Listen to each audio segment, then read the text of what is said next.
অত্যন্ত মজার বিষয় হলো আজকে মানববন্ধনে দাঁড়িয়ে দেখলাম তিনজন মাদক সেবনকারী আমাদের আশেপাশে দিয়ে যায় আর আমাদের দিকে তাকিয়ে হাসে। এটা খুব চমৎকার লেগেছে।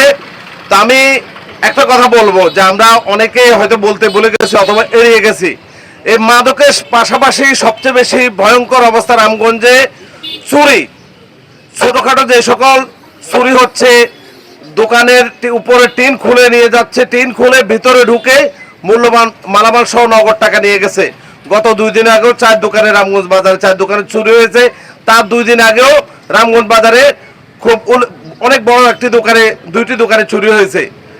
এই চুরির পিছনে আমি কারণ একটাই মনে করি, সেটা হলো মাদকের সাথে যারা জড়িত, যখন তাদের আয়ের কোনো উৎস না থাকে, যখন তারা ববগুড়ো হয়, যখন তারা নেশাগ্রস্ত হয়, তখন তারা কি করে এই মাদক সেবনের জন্য চুরি, ডাকাতি, ছিনতাই এবং খুনের সাথেও সরাসরি সম্পৃক্ত থাকে। আজকে এই মানববন্ধন আমরা করতে হচ্ছে এই দিনেও, কারণ এখন আমি বলবো যে পতিত সরকারের সময় থেকেও আমরা অনেক বেশি জঘন্য সময় পার করেছি। কেন? কারণ এখন কোনো সরকার নেই। অন্তর্বর্তীকালীন সরকারের সময় আমি মনে করি সকলের ক্ষমতা রয়েছে, সকল ধর্ম, বর্ণ, জাতি নির্বিশেষে ক্ষমতা রয়েছে। এই ক্ষমতার অপব্যবহার নয়, ভালো ব্যবহার করে মানুষের পাশে দাঁড়ানোর জন্য আমাদের সেই সুযোগ রয়েছে। অথচ আমরা কি করছি? আমরা নিজেদেরকে নিয়ে কাদা ছোড়াছড়ি করছি। ইতিমধ্যে আপনারা জেনে থাকবেন, রামগঞ্জ থানার অফিসার ইনচার্জ জনাব মোহাম্মদ আব্দুল বারী মহোদয় ওই দিন আইনশৃঙ্খলা বাহিনী, আইনশৃঙ্খলা কমিটির একটি মিটিংয়ে বলেছেন, রামগঞ্জে যখন কোনো মোটরসাইকেল চুরি হয় অথবা মোটরসাইকেল যখন মোবাইল করে আটক করা হয়, তখন মোটরসাইকেলের জন্য অনেকে ফোন দেয়, কিন্তু যখন কোনো মাদক কারবারি গ্রেপ্তার হয় তখন কিন্তু কেউ ফোন দেয় না। এটা কিন্তু খুব ভালো একটা মেসেজ আমাদের জন্য, কেননা আমরা সবাই দল মত নির্বিশেষে মাদকের বিরুদ্ধে অবস্থান করছি। ইতিমধ্যে আপনারা এও জানেন যে চণ্ডীপুরে ভয়াবহতা, মাদকের ভয়াবহতা ধারণ করেছে। ওই এলাকার মানুষ রাত জেগে পাহারা দিচ্ছে, রাত জেগে পাহারা দিয়ে মাদক কারবারিদের ধরছে।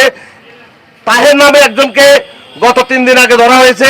সে এ পর্যন্ত মিনিমাম 50 বার সে গ্রেপ্তার হয়েছে, বারবার সে ছুটে চলে আসে, কোর্ট থেকে জামিন পায়। আপনারা অনেকে জানেন, এখানে যারা অনেক বয়স্ক মানুষ হয়েছে তারা দেখেছেন, আগে থানাতে দাগে আসামিদের ছবি ঝুলিয়ে রাখা হতো, কিন্তু গত 15-16 বছর সেই ধরনের কোনো পদক্ষেপ আমরা থানা, পুলিশ এবং বিভিন্ন জায়গায় আমরা দেখি না। ওই ধরনের মাদক কারবারি, চিহ্নিত মাদক কারবারি যদি অ্যারেস্ট হয়, তাহলে একবার সে যদি জেলখানায় যায় বিপুল পরিমাণ মাদক সহ, আমরা অনুরোধ করব এই ধরনের আসামিদের, মাদক কারবারিদের ছবি থানা, পুলিশ যেন অন্যভাবে হেফাজত করে, যেন মানুষ ঢোকার সময়, থানা ঢোকার সময় কে খুনি, কে ডাকাত, কে ছিনতাইকারী এবং কে মাদক ব্যবসায়ী তাদেরকে যেন চিনতে পারে, তাহলে কিন্তু অনেকটা নির্মূল হবে। আপনারা এও জানেন যে রামগঞ্জ উপজেলা প্রশাসনের পক্ষ থেকে একটি ভালো উদ্যোগ গ্রহণ আছে। রামগঞ্জ বাজার সহ সোনাপুর মৌলের বাজারে ব্যবসায়ীদের যে সকল ব্যবসায়ী রয়েছেন তারা দোকানের সামনে লাইট জ্বালানো বাধ্যতামূলক করে দেওয়া হয়েছে এবং রামগঞ্জ সোনাপুর মৌলের বাজারে সিসি ক্যামেরার আওতায় আনা হচ্ছে। এই ধরনের পদক্ষেপ অবশ্যই ভালো কিছু বহন করে। সেই সাথে এই কথা বলবো, আমরা এখানে যারা রয়েছি আমাদের অনেকের ছোট ভাই রয়েছে, অনেকের সন্তান রয়েছে।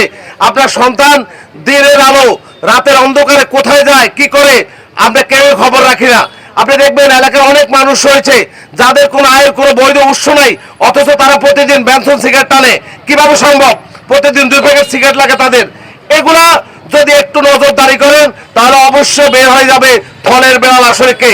আমরা অনেক ভদ্রবেশী মুখোশধারী শয়তান রয়েছে এই রামগঞ্জে, যাদের মুখোশ দিয়ে যারা রামগঞ্জে, বিশেষ করে এই যে রামগঞ্জে অনেক কয়েক হাজার অটোরিকশা রয়েছে, অনেক অটোরিকশা ড্রাইভারকে আপনারা যদি একটু ফলো করেন দেখবেন এক জায়গায় ঘন্টার পর ঘন্টা দাঁড়িয়ে আছে।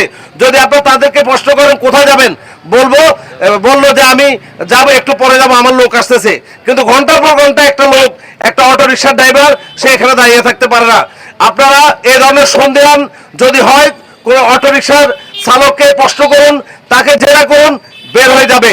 সেই সাথে আজকে যারা এই আয়োজন করেছে, এত সুন্দর আয়োজন করেছে, আমরা রামগঞ্জ উপজেলা প্রশাসনকে এবং রামগঞ্জ থানা, পুলিশকে ধন্যবাদ দিয়ে এখনো বলবো যে আমাদের সহযোগিতা যারা স্বেচ্ছাসেবী সংগঠন নয়, যারা বিভিন্ন স্তরে সামাজিক ব্যক্তিত্ব রয়েছে, যারা এই ধরনের অপকর্মের সাথে জড়িত না, তাদেরকে নিয়ে আবারও কমিউনিটি পুলিশিং এবং এই ধরনের স্বেচ্ছাসেবী সংগঠন প্রয়োজন আপনারা নিজেরা করেন, আমরা আপনাদেরকে সহযোগিতা করব। কে কোথায় মাদক বিক্রি করে সবাই জানি, আমরাও জানি, আপনারাও জানেন, কিন্তু আমরা হয়তো সামনে বলতে পারি না। আমাদের কাছে আইন শৃঙ্খলার ওই ধরনের কোনো হুকুম নেই। আমরা বলবো আমাদের কাছে সহযোগিতা চান, আমরা অবশ্যই আপনাদেরকে প্রতি ইউনিয়ন থেকে আপনাদেরকে তালিকা করে দেব। এক এলাকা 5 জন 7 জন করে তালিকা করে দিলে পুরো রামগঞ্জ আগামী 1 মাসে সম্পূর্ণ পরিষ্কার হয়ে যাবে।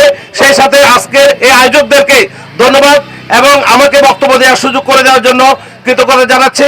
আজকের অনুষ্ঠান এখানেই শেষ। ইনশাআল্লাহ আগামীতে যেন কখনো আমরা এইভাবে মাদক বিরোধী র্যালি, মানববন্ধন এবং বিক্ষোভ মিছিল করতে না হয়, সেই জন্য রামগঞ্জ থানা পুলিশ এবং রামগঞ্জ উপজেলা প্রশাসন, লক্ষ্মীপুর জেলা পুলিশ এবং লক্ষ্মীপুর জেলা প্রশাসক মহোদয়কে আমাদেরকে সহযোগিতা করার জন্য, আমরা আপনাদেরকে সহযোগিতা করার জন্য এক পায়ে দাঁড়িয়ে আছি ইনশাআল্লাহ। ধন্যবাদ সকলকে।